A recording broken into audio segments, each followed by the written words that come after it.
yourself off. As long as I got you right here. Hi, my name's PJ, and welcome to our short presentation. Have you ever wondered how the rich keep getting richer while broke people stay broke and the middle class seems to be shrinking? Well, this isn't nearly as mysterious as it may appear when you examine the specific differences in how broke people, the middle class, and the rich spend their money. Now, this is such a simple concept, yet so profound, it nearly knocked me out of my chair when I finally understood it. I'm going to show you exactly how the rich spend their money, and you can evaluate for yourself why they keep getting richer and the broke keep getting broker, and why the middle class remains so stressed out. Now, to get started, I'd like to review some financial terms we'll be using during this presentation. The terms that you need to be familiar with are cash flow, which means money you bring in, expenses, which means money you spend, assets. Now, this is the most confusing one. You're probably familiar with the traditional definition of an asset, which is something you own or have equity in. However, back in the 1990s, Robert Kiyosaki introduced us to a new definition of an asset in his groundbreaking Rich Dad, Poor Dad series of books.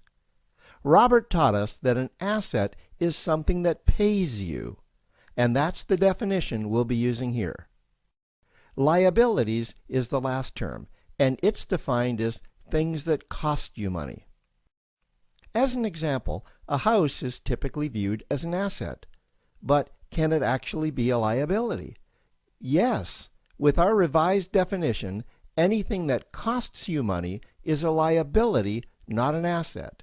If you have a mortgage, your house is an asset to your banker because it pays him or her every month. But could a house also be considered an asset to you? Yes, in the right circumstances it could, when it pays you money. Let's say you buy a house and you rent it out, and it paid you a positive cash flow every month after all expenses. That would then be considered an asset. Now, one more time with the terms, just to be very clear before we continue. Cash flow is money you make. Expenses, that's money you spend. An asset pays you, and a liability costs you. Now let's take a look at how broke people spend their money. Now, when I say broke people, I'm not referring to the destitute.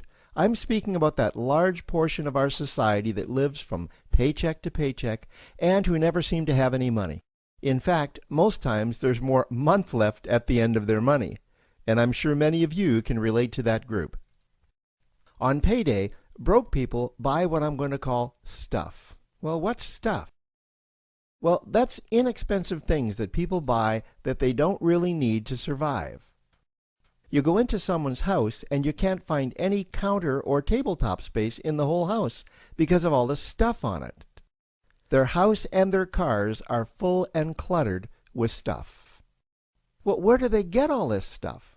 They buy it at the flea market, at the garage sale, at the dollar store, at the craft show.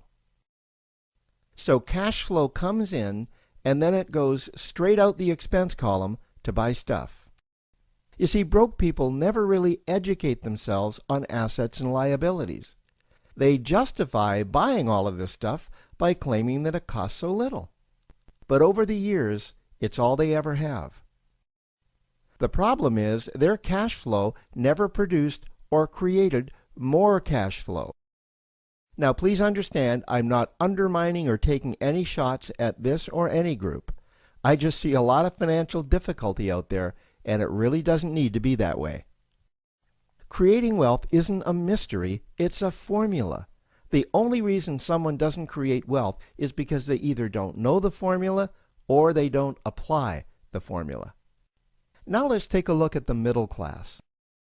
The middle class is the group that society mistakenly thinks are rich. They're not. Yes, they typically earn a six-figure income, and many of them appear rich, but it's what they buy with their money that keeps them prisoners of the middle class. What they typically buy are liabilities. Remember the definition of a liability? Things that cost you.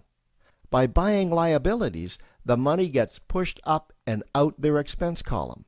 Liabilities are items like cars, boats, houses, airplanes, credit card debt. Now let's see just how this happens. The middle class gets a nice paycheck, let's say $10,000 for the month. They then split that down the middle and they pay their monthly expenses with half, and with the other half, they make a down payment on a new car. The car costs $5,000 down, and after they add on the insurance and the maintenance, that liability now costs $1,100 new dollars every single month. A few months go by, and they want a boat, then a vacation home, a Rolex watch on their credit card, a vacation on their credit card.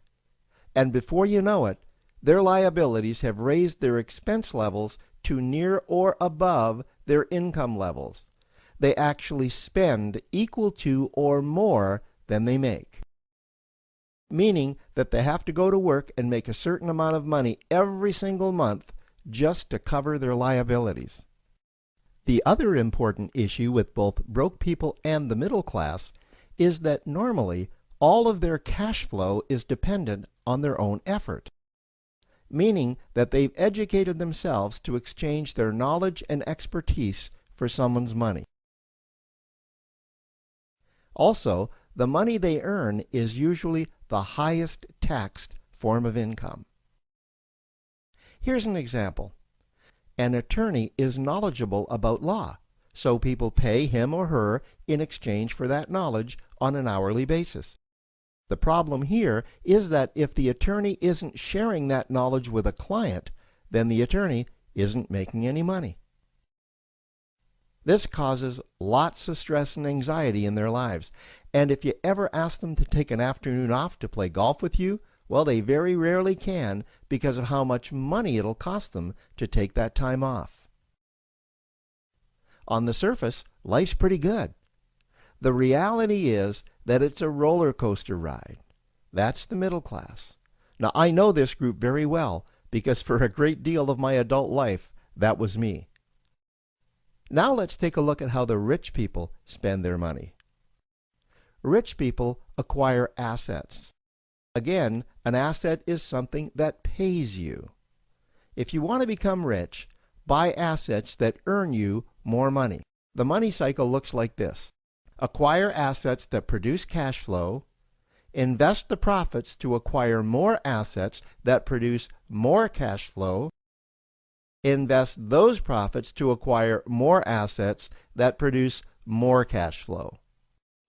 The rich spend their money and acquire things that produce more money. Here are a few examples of assets that produce more money. Investments are the obvious ones: stocks, bonds, real estate. Education is another asset. If you learn how to do something that produces more money for you and you actually do it, that's buying an asset. There's a great quote that goes, "If you think education is expensive, you should see how expensive stupidity is." Another example of assets you can acquire that pay you are cash-generating opportunities, especially those opportunities that can create a passive cash flow. Passive meaning that once you build it up, the money continues to flow whether you're still building it or not. Here's a small example. Let's suppose you bought a pinball machine and you put it in a barber shop, and you don't spend any of the profits. You save them until you can buy another pinball machine and put it in another barber shop. This, by the way, was Warren Buffett's first business. If you don't know who Warren Buffett is, he's one of the top 2 richest men in America. The rich are extremely eager to find those passive cash-generating opportunities because those opportunities continue to pay them month after month, year after year, long after they've stopped working the opportunity. You know, I see this happen again and again with successful entrepreneurs. They find a passive cash flow stream that they build up, and it continues to pay them month after month, year after year. They then take those profits and multiply them in another passive cash-generating opportunity, and then again in another. In conclusion, here's what I've learned over the years. You can't find these passive cash-generating opportunities unless you're open to hearing about them. Then, once you find them, you must be willing to see what fits you and then act. Now, the reason I say this is that I once answered a hokey little ad that I ended up generating 7 figures from, simply because I answered that ad and then took action. These opportunities are out there, you just need to find them. You also must be opportunistic enough that when the right situation does present itself, you don't miss it. So remember, broke people buy stuff, the middle class buy liabilities, and the rich acquire assets, preferably cash-generating opportunities that can create passive cash flow.